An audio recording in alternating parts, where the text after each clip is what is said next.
Hello everybody, Iain here. Welcome back to an episode of Coffee with Iain. Just realized how bright that light was. Anyways, interesting little news, interesting little fact of information.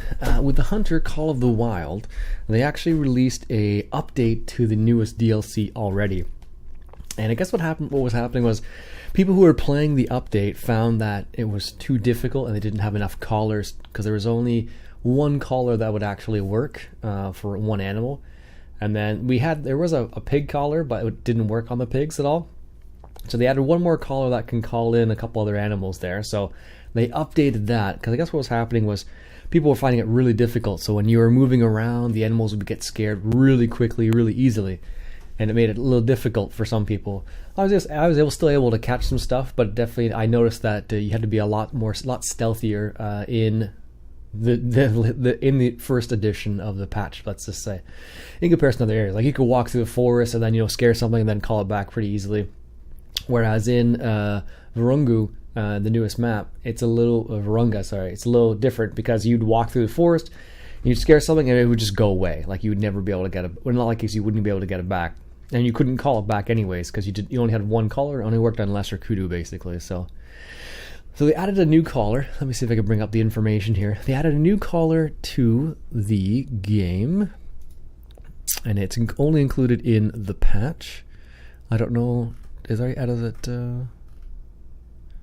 Let's just see here. Hunter Call of the Wild. Yes, here it is. So in the latest news, it's patch 1.2.1.23. And basically what they did is they added a new collar, which is a snort wheeze collar, which is to lure lesser kudu, blue wildebeest, and springbok, and white-tailed deer apparently. And then they also made the warthog would be able to be called by the wild boar collar, which I thought you could already do that, but apparently not. Also, they decreased the price of the ammunition for the 470, which is the new gun they brought in, and then they decreased the price from the gun itself from $125,000, which I already bought, of course, down to $90,000. So I could have saved myself $35,000 in the game. Anyways, but apparently they're going to do something for people who already bought the game or already bought the gun. I don't know what they're going to do yet. And then they also tuned down the animal senses of the lesser kudu, springbok, and blue wildebeest and scrub hair to level similar to reserve. So I guess what happened was they dialed it up so it was harder in this DLC. I'm not sure why they did that, but I guess they dialed it up so it's a bit harder in the DLC, and then now they're actually like, okay, well, you still have to have fun. It can't be 100% like real hunting. So they dial it down a little bit, so now you can actually find some things. So I'll have to go back in and try it out. And they made a couple other fixes as well, but those are the really big fixes for the Hunter Call of the Wild new DLC, the Virunga map, the Virunga DLC. So I just thought it was kind of interesting they actually included some of those. So kind of interesting little note, I should say. I still haven't tried Railway Empire. I haven't tried that DLC that I purchased a while ago. Just haven't sat down and had time to mess around with it. Basically, what it boils down to is it's a game where I get sucked into very easily. So I have to be careful about or pick and choose when's the best time to actually try it out, sort of thing. So, and what was the other thing I was going to say? Looks like American Truck Sim and what was that released? American Truck Sim is still in open beta for the time being. No word on it being fully released yet.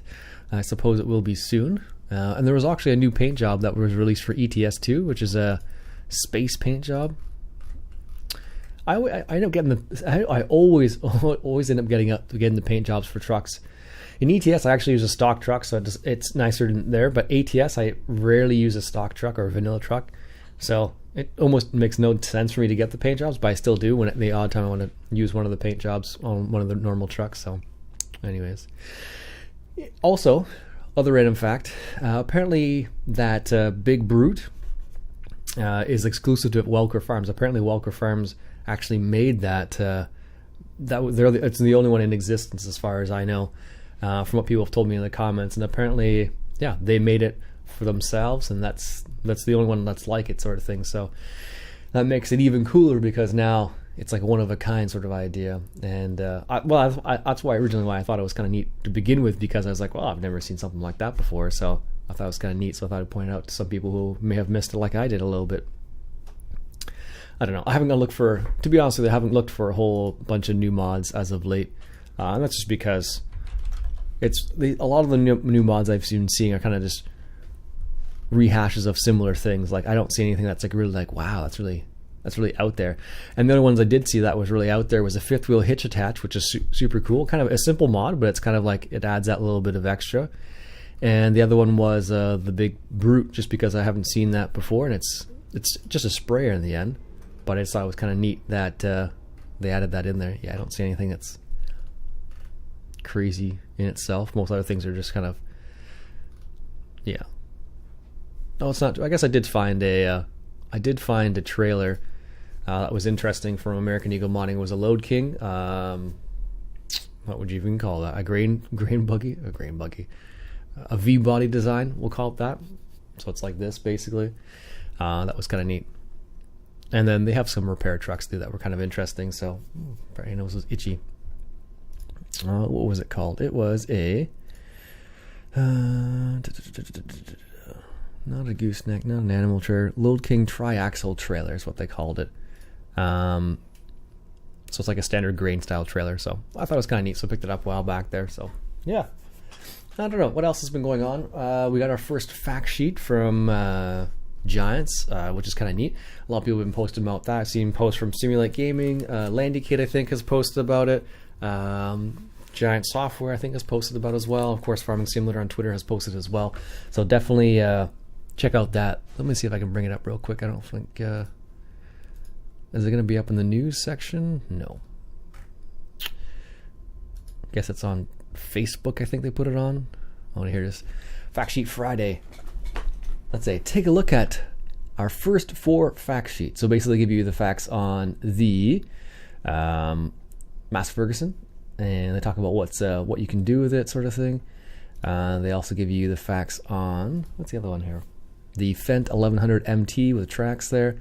And then they also give you the trailer that you're showing here, which is the Hallmaster auger wagon. And then the Samson, how wide is that one? 36 meters. Oh, we actually put feet in there too now. 36 meters wide. So, which is a pretty wide slurry spreader. I wonder how long that will last. And they'll give you some of the variations in the fact sheet too, which is kind of neat. So it says standard tires, narrow tires.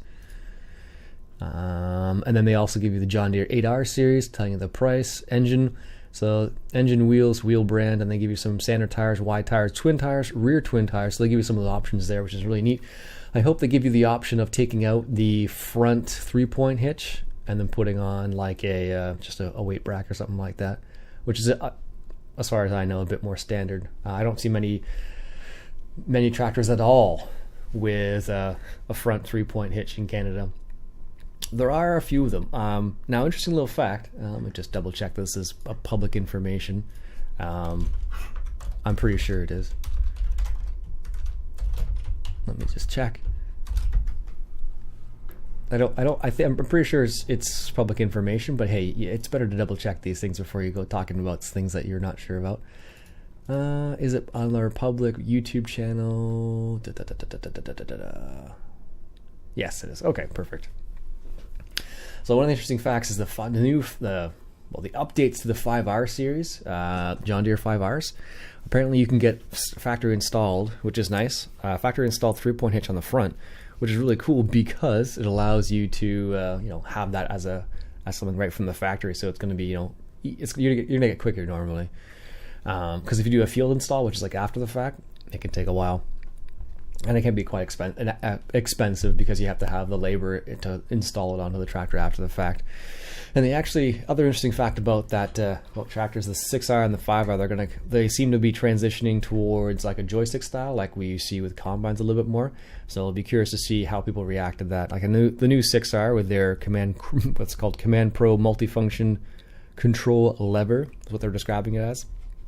Basically, it's a joystick with some buttons on it, and you can program what the buttons do. That's the gist of it. But it is very cool because, so like if you wanted to have, let's say you wanted to have, what's a good example of this? let's say you wanted to have the 3-point hitch, or let's say you wanted to have the hydraulic function, your first hydraulic function, you want it to raise up, and then you want it to, like, let's say turn the PTO off, raise the 3-point hitch up, or let's say, let me try and get it straight. You want to turn the PTO off. You want to use the first hydraulic function. Let's say you're on a baler. Okay, that'll make it easier. Let's say you want to lift up the pickup. So that's one thing you could do with the button, and then have that same button. It would turn off the PTO, and you make your turn, and then you come back, and you'd have that second button would lower your pickup, and then turn the PTO back on for the baler. Something like that you could do, for example. Most people just lift and lower the pickup, and that's it. But for example, you could do something like that if you're doing something fancier. So I don't know, that was kind of neat. It reminded me of video games. And interesting little fact, I actually went into a 6R tractor we had at work to see how that function actually worked. What do they call it? Itec, I think it is called. And it allows you to program the buttons to do various things. So I thought that was kind of neat. So I was messing around with the monitor there. I didn't turn the tractor on and drive it or anything like that, because I had an IVT transmission, and I have never driven an IVT transmission. So that was kind of interesting. And in addition to all that, this will be the last thing I'll mention.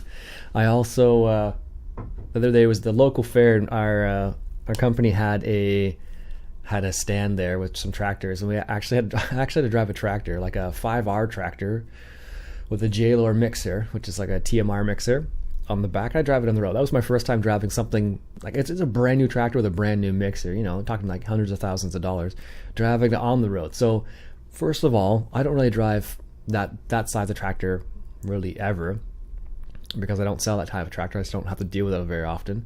And then second of all, you're dealing with like a brand new thing down the street. I can drive on the road normally, but you're driving a tractor, and you're usually, people aren't very happy when they're behind a tractor on a main road. And it was a long weekend as well, so that made it even worse. So anyways, kind of a nerve-wracking experience. So anyways, folks, that'll be it for me for today. Hope you enjoyed. My name is Iain, and if you like what you saw, why don't you go ahead and hit that subscribe button. Until next time, enjoy the coffee. It's a little cold now, honestly, but it's still good.